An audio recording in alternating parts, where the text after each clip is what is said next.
कि लंबी नाटी मोटी पतली, लंबी नाटी मोटी पतली कोई तो मिल जाए, हो चाहे ट्यूबलाइट सी गोरी या फिर कोयले सी काली, हो चाहे कोयले सी काली या फिर ट्यूबलाइट सी गोरी, पर कोई तो मिल जाए। भले ही उद्दंड हो, भले ही उद्दंड हो, चाहे हो खतरनाक या फिर प्रचंड हो, पर कोई तो हो जो हम पर भी हुक्म चलाए। लंबी नाटी मोटी पतली कोई तो मिल जाए। आगे सुनिएगा कि कोई तो मिल जाए जिसके हम भी पैर दबाएं। ये सब करना पड़ेगा विवाह के बाद, कि कोई तो मिल जाए जिसके हम भी पैर दबाएं और बात बात पर हमको भी कोई तो गालियां सुनाए। फिर चाहे लगवा ले हमसे सारे घर में झाड़ू, फिर चाहे लगवा ले हमसे सारे घर में झाड़ू, पर कोई तो ऐसी दीवार मिले जिस पर सर अपना मैं मारूं। अब तो हम है रेडी भैया, चाहे कपड़े भी धुलवाए। देखिए ताली नहीं आएगी तो फिर मैं यही पंक्ति सुनाता रहूंगा कि अब तो हम है रेडी भैया, चाहे कपड़े भी धुलवाए, और लंबी नाटी मोटी पतली कोई तो मिल जाए। कोई तो मिल जाए कि कब तक जिए मस्त जीवन। देखिए अविवाहित जीवन बड़ा अच्छा होता है, बड़ा मस्त होता है, कहीं भी निकल जाओ, कुछ भी करो, कोई बोलने वाला नहीं है। तो कोई तो मिल जाए कि कब तक जिए ये मस्त जीवन, कोई तो हैरान करे और बात बात पर हमको भी कोई तो परेशान करे।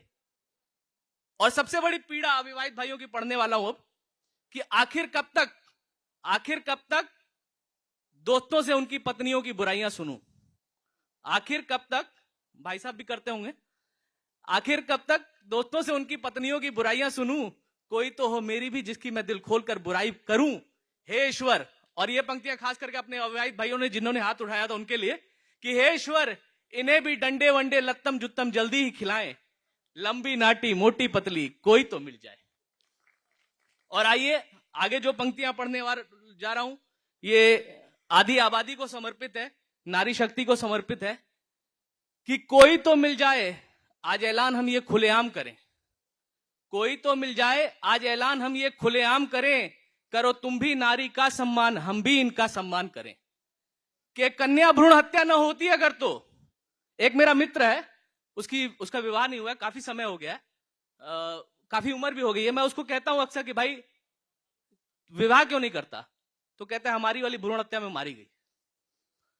तो कोई तो मिल जाए आज ऐलान हम ये खुलेआम करें, करो तुम भी नारी का सम्मान, हम भी इनका सम्मान करें। और कन्या भ्रूण हत्या न होती अगर तो हम भी पत्नी को पाते, और कन्या भ्रूण हत्या न होती अगर तो हम भी पत्नी को पाते, अपना जीवन दुखमय न होता सुखमय जीवन बिताते। मैं कहता हूं वही जो आज की रीति है, हाथ से नहीं मैं लिखने वाला, लिखा वही जो आप बीती है। कि रुक जाओ यहीं, थम जाओ यहीं, कि कन्या भ्रूण हत्या न होने पाए, वरना आपका राज दुलारा भी कहीं मेरी तरह न चिल्लाए, कि लंबी नाटी मोटी पतली कोई तो मिल जाए, लंबी नाटी मोटी पतली कोई तो मिल जाए। बहुत बढ़िया सर। तुम ही मेरी चंद्रमुखी हो, तुम ही मेरी पारो, तुम ही मेरी चंद्रमुखी हो, तुम ही मेरी पारो, और मैं तो अब तुम्हारा ही हूं, चाहे जितने जूते मारो। वो तो अभी घर जाके पता चलेगा आपको। हाँ घर जाके हो सकता है, शायद ये देख ले। और एक कविता मैं पढ़ देता हूं, थोड़ी राजनीति से प्रेरित है, अगर आप आज्ञा दे तो। थोड़ा सा जल्दी करिए, बस 2 से 3 मिनट लगेंगे पढ़ने में, थोड़ा सा जल्दी। आइए। अभी बहुत सुंदर कविता पढ़ी मिश्रा जी ने श्री राम जी पे, तो मैं भी आपको कुछ एक राजनीतिक व्यंग्य सुनाता हूं। कि एक दिन मैं परेशान था, परेशानी वही पुरानी है, शादी करानी है। उस समय मुझे अपनी शादी करानी थी, मेरी हो गई। तो अब आप हिसाब लगा लीजिएगा कि एक दिन मैं परेशान था, सामने मंदिर दिखा, भीतर बैठा भगवान था। मैंने अपनी चप्पल सीढ़ियों पे उतारी, सामने दिख गया एक भिखारी। मैंने भिखारी से कहा चप्पल देखना, वापस आकर अठन्नी दूंगा। मैंने भिखारी से कहा चप्पल देखना, वापस आकर अठन्नी दूंगा। भिखारी बोला अरे तू मुझे अठन्नी देने की बात कहता है, पर चप्पल चोर के साथ तो मेरा 5 रुपए पर चप्पल का सौदा रहता है। चलो, पर चप्पल चोर के साथ तो मेरा 5 रुपए पर चप्पल का सौदा रहता है। चलो किसी तरह 5 रुपए में सौदा पट गया, चप्पल चोरी नहीं होगी, ये मामला तो सलट गया। मंदिर के भीतर पहुंचा तो पूर्ण रूप में भगवान थे। एक तरफ माता सीता, एक तरफ लक्ष्मण भैया, बीच में श्री राम थे।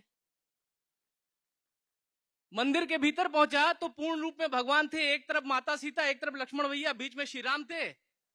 मैंने झट से अपनी बात निकाली, कहा भगवान मेरे जीवन में खुशहाली नहीं है, मेरे जीवन में खुशहाली नहीं है, और जल्दी से कन्या दिला दीजिए, सुना है घर आंगन घरवाली नहीं है।